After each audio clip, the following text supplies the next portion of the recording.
Students, we will discuss today equations of motion, and in this section we will discuss this topic for +1 as well as the student of competitive examinations, NEET and JEE Main. So first equation I'll write here. The equation is V is equal to U plus AT. Remember, this equation is only for uniformly accelerated body. It means the body is moving with constant acceleration. The acceleration of the body is fixed, that is constant. Let us say this car is moving and starts with velocity u, initial velocity, and reaches here. When it reaches here, let us say covering some distance,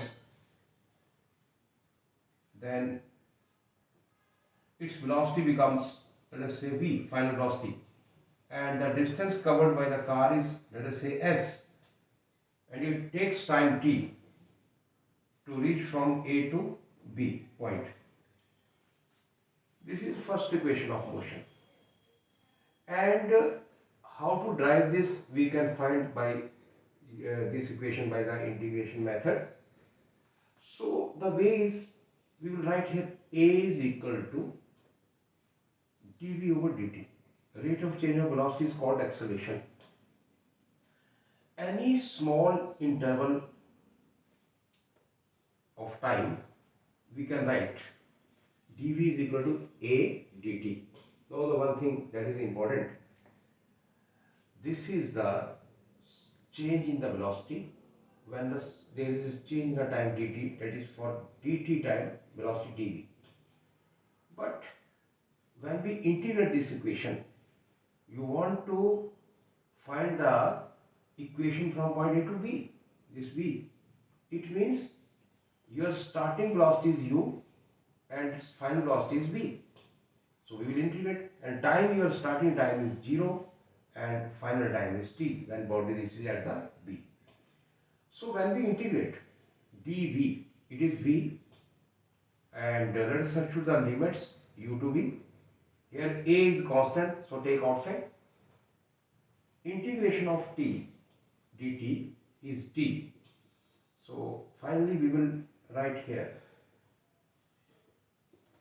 a t, substitute the limit from 0 to t, and here at the place of v, then minus u, because we will substitute now u, and this is a t minus 0.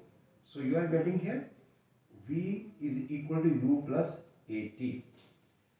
This is equation of motion when a body is moving with constant acceleration, but this equation can be written like this: v is equal to u plus Fym into t, because the acceleration of the body is a, and we know that force is equal to mass into acceleration. So that's why a is equal to F by m. So we can write like this equation like this. It's very simple. Even you can write this equation in the various forms, but this form is also very nice. When force is given to you, you can substitute the value of force, mass of the body, and you can find the final velocity. Similarly, this equation can be written as Fym into t. So this is the first equation. In the next video, I will discuss the many similar equations like this. So thank you.